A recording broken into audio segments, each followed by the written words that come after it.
जय हिंद दोस्तों, स्वागत है आज की एक नई वीडियो में। दोस्तों आज की इस वीडियो में हम कक्षा 12 साहित्यिक हिंदी के गंगा अवतरण का पार्ट 2 लेकर के आ चुके हैं। और इससे पहले हमने पार्ट 1 में यहाँ तक कि आनंद बधाए तक की व्याख्या हमने देख लिया था। आज की इस वीडियो में हम इस चैप्टर को फिनिश करेंगे। यदि अभी तक आप पार्ट 1 नहीं देखे हैं तो इस वीडियो के डिस्क्रिप्शन में लिंक दिया गया है, जाकर के देख लीजिए, ठीक है। साथ में मैं आपको लिखित व्याख्या भी दिखाने वाला हूं, आप लोग नोट्स देख सकते हो। एक एक चीज़ मैं आपको बहुत ही अच्छे से बताऊंगा, सारा डाउट आपका क्लियर हो जाएगा। बस आप सभी को वीडियो में अंतिम तक जुड़े रहना है। तो चलिए दोस्तों, आज की शानदार वीडियो को शुरू करते हैं और इस चैप्टर को आसानी से फिनिश करते हैं।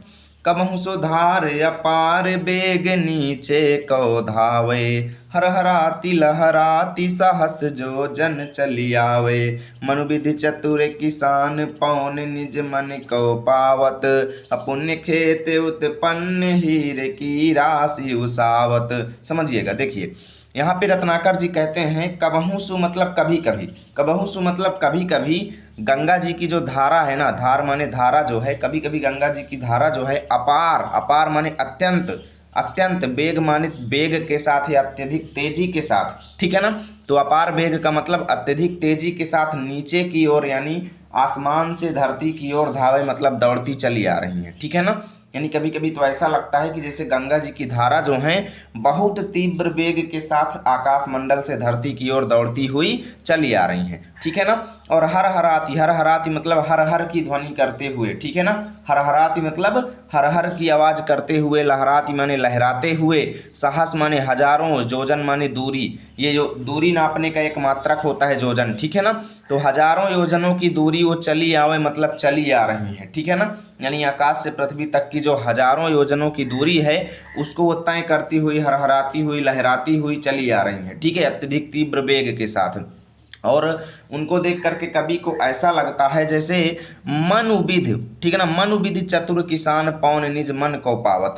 कवि कहते हैं कि गंगा जी के इस दृश्य को देख करके ऐसा लगता है जैसे मानो, मानो विधि माने ब्रह्मा रूपी चतुर किसान, विधि चतुर किसान मतलब ब्रह्मा रूपी चतुर किसान जो है, पवन, पवन माने वायु, पवन माने वायु या हवा को, निज माने अपने, मन माने मन के, पावत मतलब अनुकूल पा करके, यानी अपने मन के अनुसार पा करके। जैसे किसान लोग क्या करते हैं, अगर खेत में गेहूं बाजरा कुछ भी अगर उत्पन्न हुआ तो अगर उसमें कूड़ा करकट होता है या भूसा वगैरह उसमें अगर पड़ा रहता है तो जब हवा उनके अनुकूल चलती है ना तो उसको वो ओसा लेते हैं, क्या करते हैं, उसका आसवन कर लेते हैं, उसको ओसा लेते हैं। इससे होता क्या है, गेहूं अलग हो जाता है, भूसा अलग हो जाता है। तो वही चीज़ यहाँ पे कवि कहते हैं कि उस दृश्य को देख करके ऐसा लग रहा था, क्योंकि देखिए जब गंगा जी आकाशमंडल के धरती की ओर आ रही थी तो उनकी बूंदें जो थी वो धरती में गिर रही थी, ठीक है ना, बूंदें धरती में गिर रही थी। तो उन बूंदों को देख करके कवि को ऐसा लगता है मानो ब्रह्मा रूपी चतुर किसान जो है वायु को अपने अनुकूल पा करके, अपने मन के अनुसार हवा पा करके पुण्य रूपी, पुण्य रूपी खेत में उत्पन्न माने पैदा हुआ, ठीक है ना, पुण्य रूपी खेत में पैदा हुआ हीर की राशि मतलब हीरे की राशि को, क्योंकि जल की बूंदें हीरे के जैसे लग रही थी, है ना। तो हीर की राशि मतलब हीरे की राशि को उसावत मतलब ओसा रहे हों।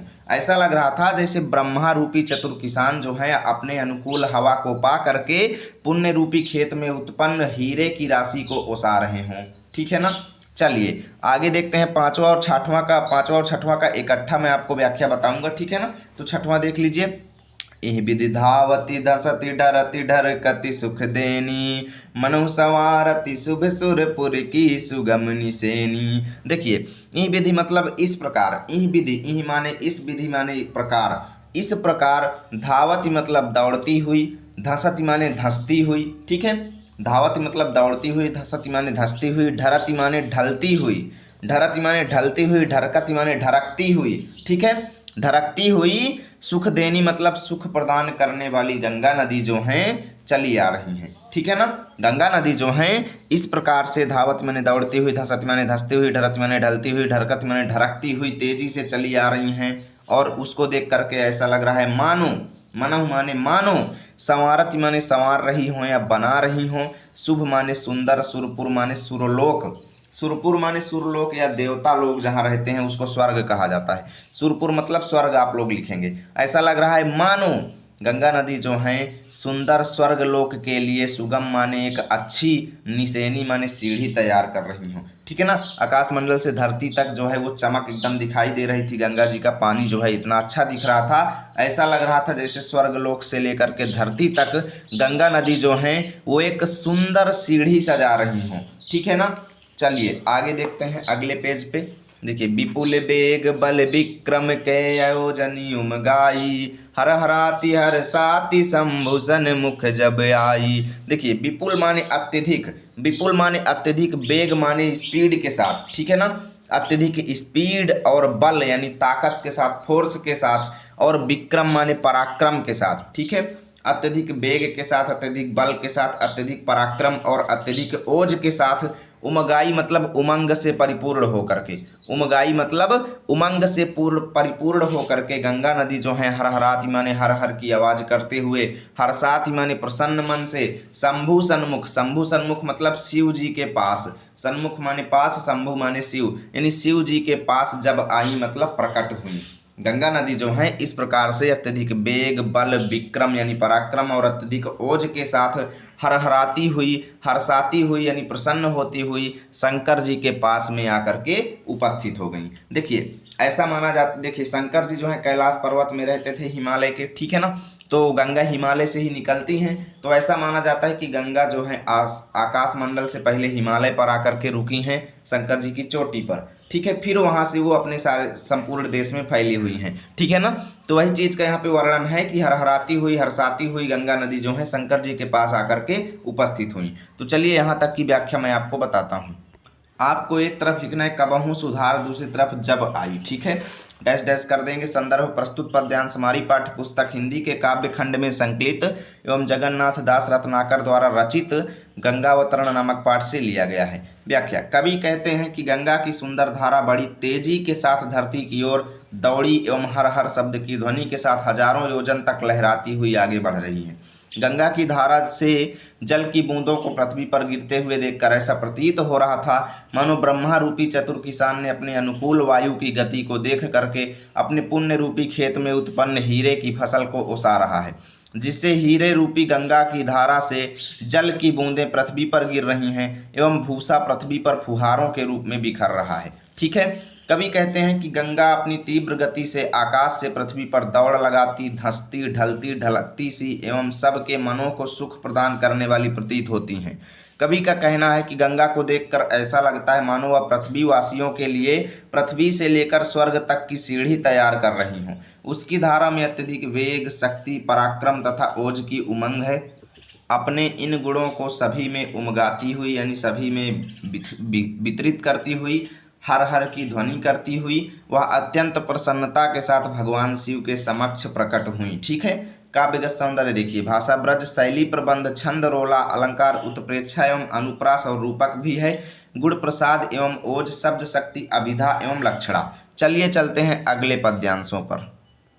भई थकित छवि चकित हेरि हर रूप मनोहर, वैया नहीं के प्राण रहे तन धरे धरोहर, भयो कोप को लोप चोप औरै उमगाई, चित चिकनाई चढ़ी कढ़ी सब रोस रुखाई। समझिएगा। देखिए, भई माने हो गई, थकित मतलब थकी हुई। गंगा जी ने जब शंकर जी को देखा, ठीक है, देखिए वही चीज यहाँ पे लिखा गया है कि भई माने हो गई, थकी मतलब थकी हुई, छवि माने सुंदरता को, हेरी मतलब देख करके, हर रूप मतलब महादेव के रूप की। ठीक है। हर रूप मतलब महादेव यानी शंकर जी के रूप की, छवि माने सुंदरता को, हेरी माने देख करके, मनोहर मतलब मन को हर लेने वाले शंकर जी के रूप की सुंदरता को देख करके गंगा नदी जो है चकित हो गई, आश्चर्यचकित हो गई और थकी हुई सी महसूस करने लगी।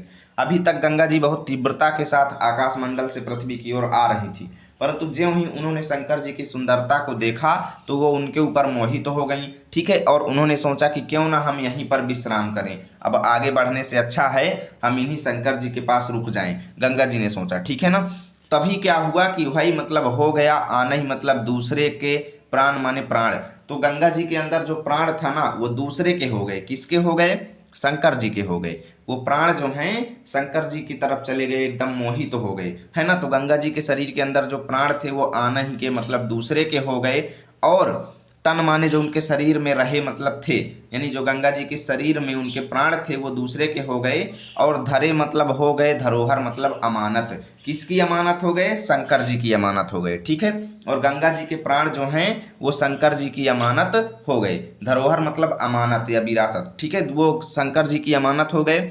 और भयो कोप कौ लोप चोप औरय उमगाई, यानी कि यहाँ पे कभी ये कहते हैं कि भयो मतलब हो गया, कोप माने गुस्सा या क्रोध, कौ मतलब का, लोप माने लोप, यानी कि गंगा जी का जो क्रोध और गुस्सा था उसका लोप हो गया, यानी वो समाप्त हो गया। और ठीक है, चोप, चोप माने उत्सुकता या उत्कंठा या इच्छा, और मतलब और ज्यादा, उमगाई मतलब उमंग के साथ, ठीक है ना। और गंगा नदी के अंदर वहां पर और अधिक इच्छाएं उत्पन्न होने लगी शंकर जी के पास रहने के लिए, ठीक है ना, और उनके अंदर उमंग उत्पन्न हो गया, ठीक है। गंगा जी का क्रोध जो था उसका नाश हो गया, ठीक है, और उनके अंदर शंकर जी के पास रहने की इच्छाएं और उमंग उत्पन्न होने लगी, और चित्त चिकनाई चढ़ी कढ़ी सब रोष रुखाई, ठीक है ना। और उनके चित्त में यानी उनके मन में चिकनाई मतलब चिकनापन आ गया, कैसा चिकनापन, प्रेम रूपी चिकनापन, ठीक है, शंकर जी के प्रति प्रेम रूपी चिकनापन उनके मन में चढ़ी मतलब चढ़ गया, ठीक है। और कढ़ी माने दूर हो गया, कढ़ी माने दूर हो गया, सब माने सब, रोष माने क्रोध, और रुखाई माने रूखापन, यानी उनके मन में जो निरस्ता और जो क्रोध था वो सब क्या हो गया, दूर हो गया, ठीक है। आगे देखिए, कृपा निधान सुजान शंभु ही की गति जानी, दियो शीस पर ठाम बाम करिकै मनमानी, ठीक है। देखिए, कृपा निधान मतलब कृपा के सागर, दया के सागर, सुजान मतलब अच्छे देवता शंकर जी, ठीक है ना। कृपा निधान सुजान मतलब शंकर जी, शंभु मतलब शंकर जी ने ही मतलब हृदय की गति माने स्थिति को जानी, मतलब जब जान लिया, किसके हृदय की, गंगा जी के हृदय की, ठीक है। कृपा के सागर महान शंकर जी ने जब गंगा के हृदय की गति को जान लिया तो उनको दियो मतलब दे दिया अपने शीश पर, यानी अपने चोटी पर, ठीक है, अपने सिर पर, ठाम माने स्थान दे दिया, ठीक है, उनको अपनी चोटी पर जगह दे दिया। और बाम माने स्त्री को, स्त्री को, स्त्री, बाम माने स्त्री, करिकै मनमानी, करिकै मनमानी, देखिए करिकै मतलब करके, मनमानी मतलब अपने इच्छा के अनुसार, ठीक है ना, यानी कि इच्छा अनुसार। तो शंकर जी ने अपनी इच्छानुसार, शंकर जी ने अपनी इच्छानुसार उस गंगा रूपी स्त्री को, उस गंगा रूपी स्त्री को अपने शीश पर यानी अपने सिर पर स्थान दे दिया, ठीक है, अपने सिर पर उनको जगह दे दिया रहने के लिए। सकुचति चतियंग गंग सुख संग लजानी, जटा जूट हिमकूट सघन बन सिमट सयानी समानी, समझिएगा। सकुचति, सकुचति मैंने संकोच पूर्वक, गंगा जी जो हैं संकोच पूर्वक, ऐंचत मतलब खींचती हुई अपने अंगों को, ठीक है, गंग माने गंगा जी, ठीक है, ऐंचत माने खींचती हुई अपने संपूर्ण अंगों को गंगा जी जो हैं, सुख माने सुख पूर्वक, संग माने सुख संग मतलब सुख के साथ, लजानी मतलब लज्जा पूर्वक, लजानी मतलब लज्जा पूर्वक, देखिएगा, सकुचत मतलब संकोच करती हुई, सुख पूर्वक, लज्जा पूर्वक अपने अंगों को खींचती हुई गंगा नदी जो है शंकर जी की जटाजूट रूपी, ठीक है, शंकर जी की जटाजूट रूपी मतलब सिर पर जो उनकी चोटी, उनकी जो चोटियां थी उन चोटियों रूपी, हिमकूट मतलब हिमालय की चोटी पर, हिमकूट मतलब हिमालय की चोटी पर, सघन माने घनघोर, बन माने बन करके, सिमिट माने सिमट करके, समानी मतलब समा गई, ठीक है। गंगा नदी जो है शंकर जी की जटाजूट रूपी हिमालय की चोटी पर, सघन माने घनघोर, जटाजूट रूपी हिमालय की घनघोर चोटी पर सिमट करके समा गई, ठीक है। अब देखिए यहाँ से लेकर के यहाँ तक की व्याख्या चलिए देख लेते हैं। एक तरफ आपको लिखना है भाई थकित छवि, दूसरी तरफ सिमिटी समानी, ठीक है। संदर्भ पूर्वक व्याख्या, कवि कहते हैं कि गंगा शिव के अनुपम एवं तेजस्वी रूप को देखकर धन्य एवं आश्चर्यचकित हो गईं। उन्हें देखकर उनके मन में यह इच्छा हुई कि वह शिव के समीप ही विश्राम करें, अतः वह शिव के पास ही स्थिर हो गईं। गंगा के शरीर में स्थित उसके प्राण अब पराये हो गए, अर्थात अब वो शिव के धरोहर बन गए। शिव के समीप गंगा का क्रोध शांत हो गया, उसके मन में शिव को पाने की इच्छा जागृत हो गई, उसके हृदय का रूखापन और नाराजगी अब दूर हो गई, उसके मन में क्रोध और रुखाई के स्थान पर प्रेम की स्निग्धता भर गई। कवि कहते हैं कि कृपा के निधान शिव जी ने गंगा के मन में निहित भाव को जान लिया, एवं उसे अपनी प्रियतमा स्वीकार करके उसे अपनी जटाओं में स्थान दे दिया। ठीक है। फिर गंगा अपने संपूर्ण अंग को सिकोड़ कर बहने लगी। उसे देखकर ऐसा लग रहा था मानो लज्जावश उसने अपने अंगों को समेट लिया हो। सघन हिमालय के समान शिव जी की घनी जटाओं यानी चोटियों में गंगा सिमट कर विलीन हो गई। ठीक है। काव्यगत सौंदर्य देखिए, भाषा, ब्रज, शैली, प्रबंध, छंद, रोला, अलंकार, रूपक एवं छेकानुप्रास, गुण आपका प्रसाद हो जाएगा। ठीक है। शब्द शक्ति लक्षणा हो जाएगी। यहाँ से आपका चैप्टर फिनिश हुआ। उम्मीद करता हूँ वीडियो आपको अच्छी लगी होगी। अगर आपको इसका फ्री पीडीएफ चाहिए तो टेलीग्राम पे जाना है, लर्न विथ आरपी लिखना है, मेरा चैनल आएगा, उसको ज्वाइन करना है, वहाँ पर इसकी पीडीएफ मिल जाएगी। मिलेंगे आप सभी के साथ अगली वीडियो में, तब तक के लिए जय हिंद, जय भारत।